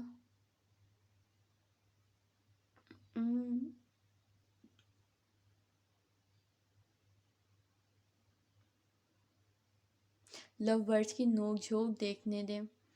نجف نے معصومیت سے اسے دیکھا، عرفہ سر پٹکتی رہ گئی۔ کبھی نہیں سوچا تھا آٹا گوندنے کی بھی نوبت آئے گی۔ میں نے کھانا بنانا ضرور سیکھا تھا، پر اتنا شوق نہیں تھا، جب ہی گھر پہ کبھی ٹرائی نہیں کیا۔ وہاں میں شہزادیوں کی طرح رہتی تھی، پر صحیح کہتے ہیں سسرال سسرال ہوتی ہے۔ اس نے خشکا ڈالا تو آٹے کی کچھ بہتر شکل نکل آئی تھی، اب وہ آٹے پہ مکے مار رہی تھی۔ میری ماں نے تو کبھی آپ سے کام کے لیے نہیں کہا۔ یوسف خفا سا ہوا۔ اوہو، تم اپنے لے کر بیٹھ جاؤ، وہاں سب مجھے گھر سے نکالنے کے بعد شکرانے نفل ادا کرتے ہوں گے۔ اوہو، تم اپنی لے کر بیٹھ جاؤ، وہاں سب مجھے گھر سے نکالنے کے بعد شکرانے کی نفل ادا کرتے ہوں گے۔ وہ جلی ہیر کی بلی بنی ہوئی تھی۔ بیٹھے بیٹھے حویلی اور اس کے مکین یاد آ گئے، جنہیں وہ یاد کرنا نہیں چاہتی تھی، پھر بھی یاد آتی تھی۔ جب یاد آتے تھے تو مزید یاد کرنے لگتی تھی۔ اس خوشی میں بریانی کی دیگیں چڑھائی ہوں گی۔ یوسف اس کے ہاتھ پہ پانی ڈالنے لگا، تھوڑا سا ڈال کے ہاتھ روک لیا۔ للک نے واپس آٹے پہ مکے لگانے چاہے۔ اب زیادہ بھی مت پھینکو، اف، یہ کیا وبال مصیبت ہے۔ پھر آٹا چپک گیا۔ وہ جھنجھلائی اور اسے دیکھا جو مسکرا رہا تھا، حتیٰ کہ آنکھوں میں بھی مسکراہٹ پوشیدہ تھی۔ تم شرافت سے بتاؤ، کس خوشی میں مسکرانے لگے ہو؟ کوئی بکواس بھرا جواب نہیں دینا، ورنہ یہی تھال تمہارے سر پہ الٹ دوں گی۔ وہ ٹیڑھی نگاہوں سے بولی۔ وہ تڑی لگاتے ہوئے بولی۔ یوسف نے کچھ جواب نہیں دیا، پیالی سے مزید کچھ آٹا ڈالا۔ دونوں میاں بیوی تجربہ کر رہے تھے۔ للک نے شاکی نگاہوں سے اسے دیکھا۔ کہیں تمہارا کوئی افیئر تو نہیں چل رہا؟ محبوبہ کی یاد میں مسکراتے رہتے ہو؟ شک زبان پہ فوراً آ گیا۔ یوسف کلس ہی گیا اور جگ تخت پہ رکھ دیا۔ بیوی کو دیکھ کر بندہ نہیں مسکرا سکتا۔ ہم، ضرور، پر ہم دونوں کے درمیان تو جنگ تھی، پھر دوستی ہو گئی، اور ایسا کوئی رشتہ نہیں جو مجھے دیکھ کر تمہارے چہرے پر خوشی پھوٹے، اور نہ تم ہم، ہارنا پسند کرو گے، اور نہ ہی تم ہارنا پسند کرو گے۔ وہ قدر اعتمادی وہ قدر اعتمادی سے کہتی گئی۔ یوشے دیکھتا ہی رہا۔ عجیب لڑکی تھی، اس کے ہوش اڑا کے اب بھی بے خبر تھی۔ یوشے نے گردن چڑھی، اتنی بے خبری بھی اچھی نہیں تھی۔ خیر، یہ اتنی محنت کس خوشی میں ہو رہی ہے؟ کبھی پکوان بن رہے ہیں تو کبھی کچھ۔ یوشے نے آنکھیں چھوٹی کرتے پوچھا۔ للک نے بے نیازی سے گردن اکڑائی۔ سسرال والوں کا دل جیتنے کے لیے کیا ہے نا، ان کے دل کا راستہ پیٹ سے ہو کر جاتا ہے۔ اچھا، میں نے تو شوہر کا سنا تھا۔ غلط سنا تھا، اصل میں بات سسرال والوں کی ہوتی ہے۔ شوہر اور بیوی کا کیا ہے، ان کے رشتے میں تو محبت اور احترام ہونا ہی چاہیے نا۔ سمجھاتے ہوئے کہا۔ یوشے نے بولنے کے لیے منہ کھولا تھا۔ اب تم ہمیں درمیان میں مت گھسیٹ لانا۔ یوشے کی اگلی بات جو زبان پہ آئی، لیلک نے فوراً اس پہ پانی ہی ڈال دیا۔ جیسے مجھے آپ سے محبت ہو گئی ہے، اسی طرح۔ لہجہ سرسری رکھا۔ تم ایک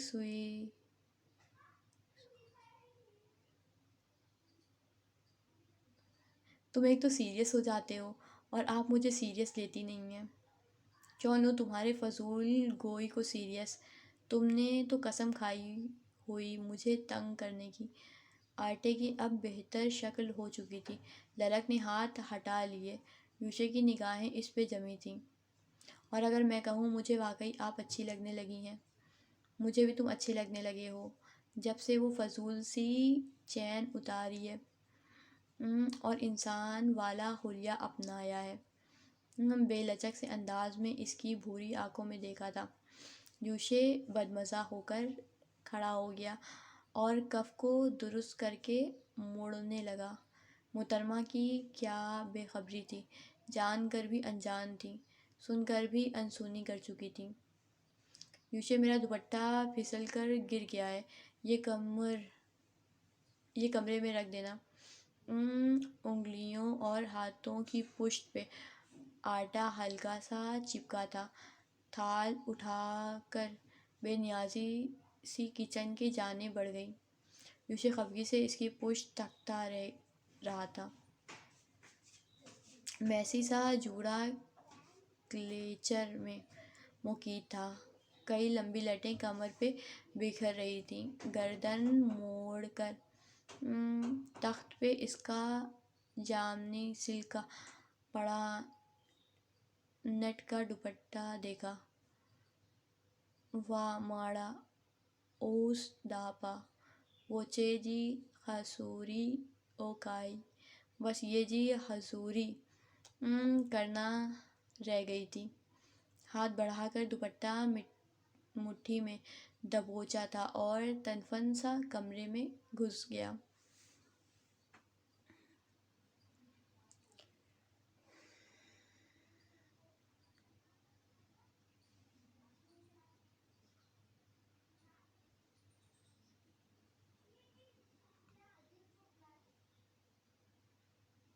زرد ہونے سے بیشتر کیسر، 7 رنگوں سے دوستی تھی میری۔ کئی پہر بدلے گئے۔ سنہری دھوپ چمکتی تو پھر چاندنی شہر پہ اترتی چلی جاتی۔ انسان کی بصارت نے سمندر پہ کی سورج کے ڈوبتے منظر محفوظ کیے۔ خان ہاؤس میں رات 9 کا وقت تھا۔ دسترخوان کے دونوں اطراف سب موجود تھے، سوائے رحیم خان کے، بڑے سپوت یوشے کے، اور پیچھے ہی عرفہ بیگم کی الگ ٹیبل لگی تھی۔ للک آفس سے آ کر شاہی ٹکڑا بنائی تھی۔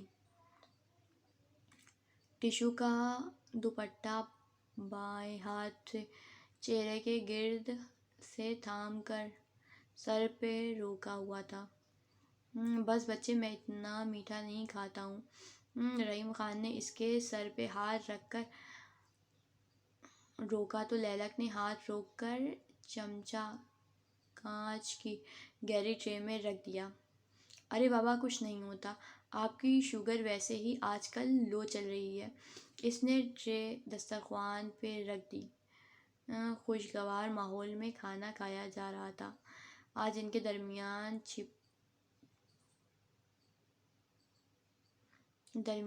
چچا صاحب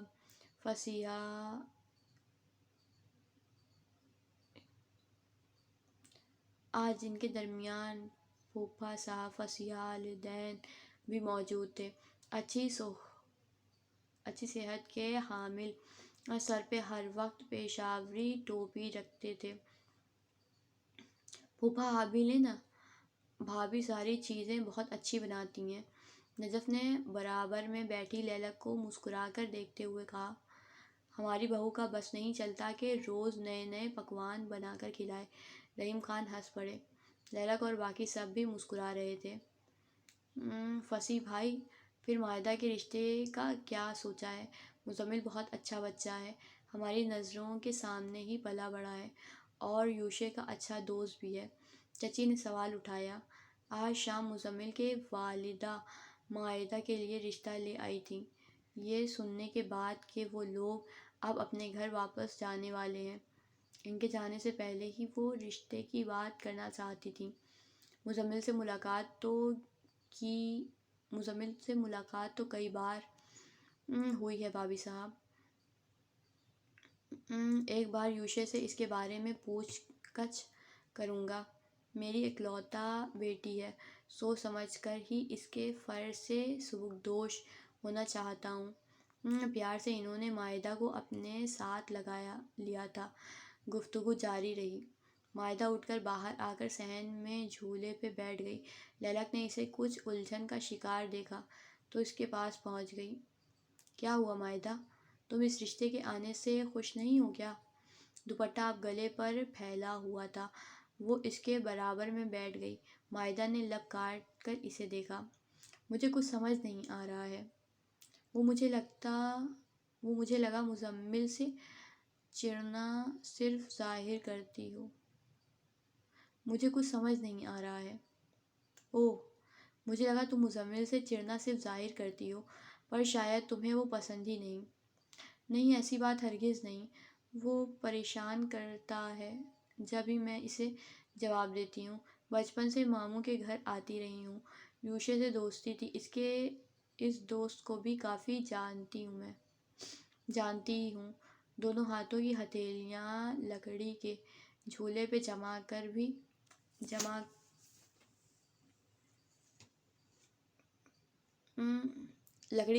جمع رکھی تھیں اور نگاہیں دروازے پر مرکوز تھیں۔ تو پھر کیا مسئلہ ہے؟ مجھے اس سے محبت تھوڑی ہے، اور میں نے سنا ہے جس سے محبت ہو اسی سے شادی کرنا چاہیے، زندگی آسانی سے گزر جاتی ہے۔ وہ پیر بھی اب ہلانے لگی۔ تم کہانیاں پڑھ پڑھ کے فینٹسی میں جا چکی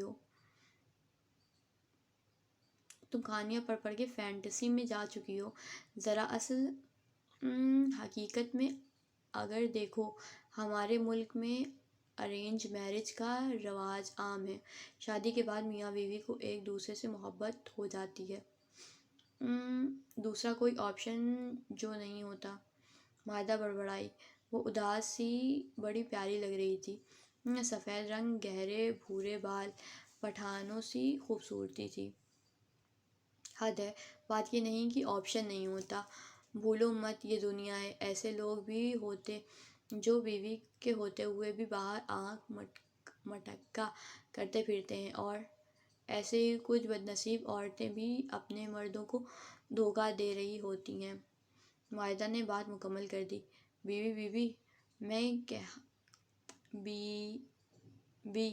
میں کہانیاں پڑھتی ہوں، اور جتنی تلخ دنیا ہے، اتنی تلخی ان کہانیوں میں بھی موجود ہوتی ہے۔ جب تمہیں سب پتہ ہے تو پھر کس بات کا رونا ہے؟ کیوں اداس دیوی بن کر بیٹھی کو؟ لیک نے تب کر کہا۔ بتایا تو ہے محبت، برفیلے انداز میں کہا مزمل۔ تو تم سے محبت کا دعوے دار ہے نا؟ دیکھو یہ نا ساری فلسفے ہیں، جس کا جو دل چاہتا ہے وہ بولتا ہے، اور جس کی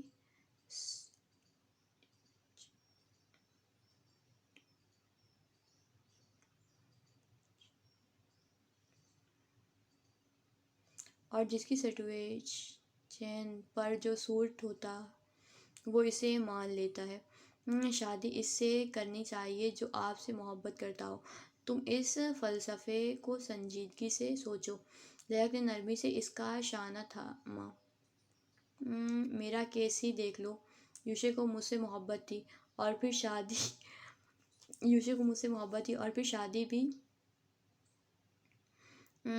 ہو گئی۔ اب دیکھو ہم خوش ہیں، ساتھ رہ رہے ہیں۔ تو تمہیں یوشے سے محبت ہو گئی؟ محبت ہونا لازمی تھوڑی ہے، میں اس کی قدر کرتی ہوں۔ شادی ایک وفا کا رشتہ ہے۔ وہ احتیاط سے الفاظ تول تول کر اسے سمجھانے لگی۔ یوشے کے کندھے پہ رکھ کے بندوق چلا کر مائدہ کو سمجھایا تھا۔ محبت ایک بار کی تھی، اب تو اس لفظ سے ہی اعتبار اٹھ گیا ہے، نہ دل اس بات کی اجازت دیتا ہے۔ میں جانتی ہوں تم غلط بیانی کرتی ہو، تمہارا یوشے سے نکاح کیوں کروایا مجھے اس بات سے کوئی دلچسپی نہیں،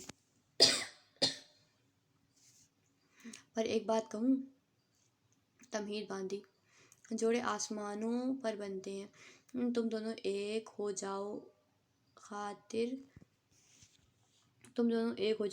اس خاطر حالات بنتے چلے گئے۔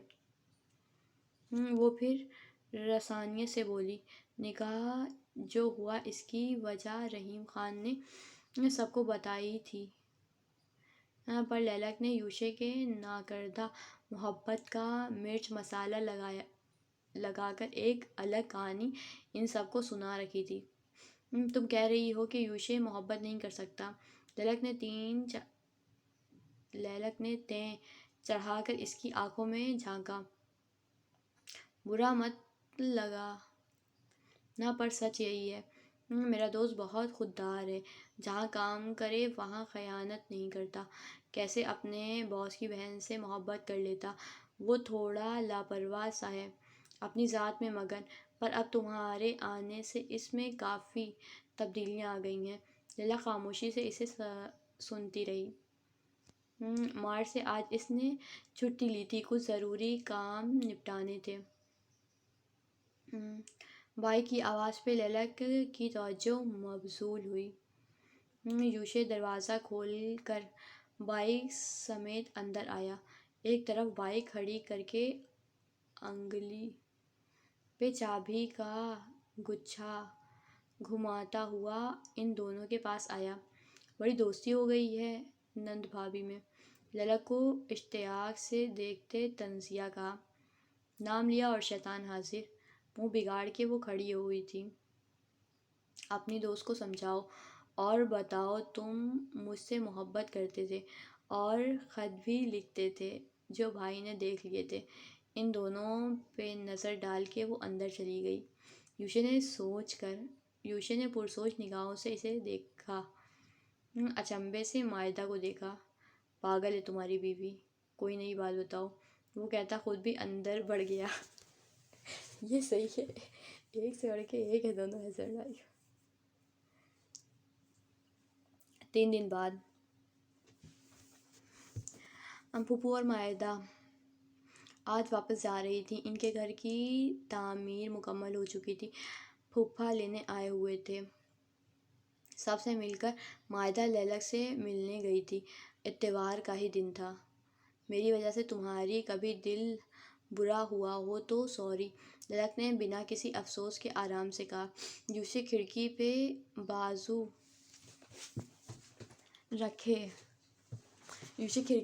رکھے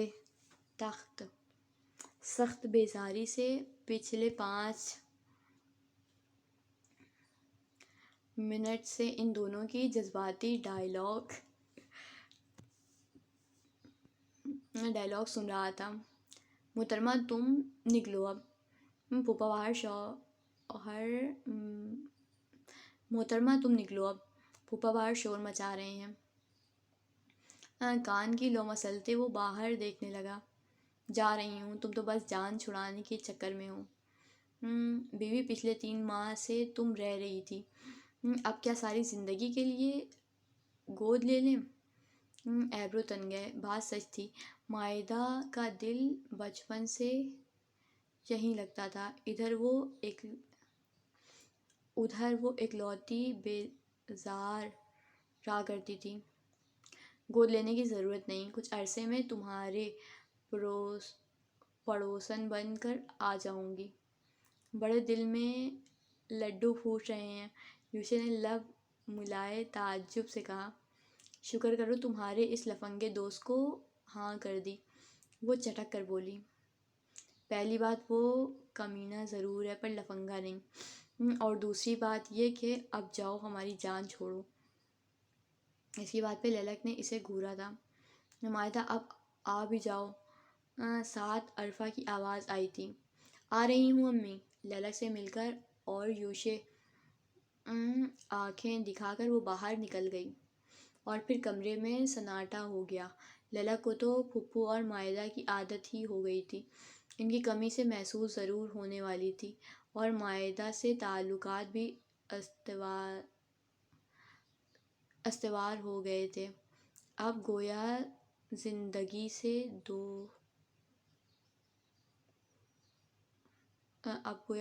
دو فرد مزید کم ہو گئے تھے۔ تمہاری پھپھو بہت سویٹ ہیں، میں انہیں مس کروں گی۔ للک خود میں مسکراتے ہوئے مسیری پہ ٹک گئی۔ یوشے نے گردن موڑ کے کھڑکی کے پاس سے ہی اسے دیکھا۔ نظر نہ لگا دیے گا، اپنی پھپھو کو یاد کر لیا کریں۔ لا حول ولا قوت۔ ان کا خیال آتے ہی میں تعویذ پڑھ لیتی ہوں۔ سائڈ ٹیبل سے لیپ ٹاپ اٹھا کر اس نے گود میں رکھ کر آن کر لیا۔ آج اسے دوسرے مہینے کی سیلری مل چکی تھی۔ سو گائز، آج کا ناول یہیں اینڈ کرتے ہیں، ملتے ہیں آپ سے نیکسٹ ویڈیو میں، تب تک کے لیے اسٹے ٹیون، اپنا خیال رکھیے گا، خدا حافظ۔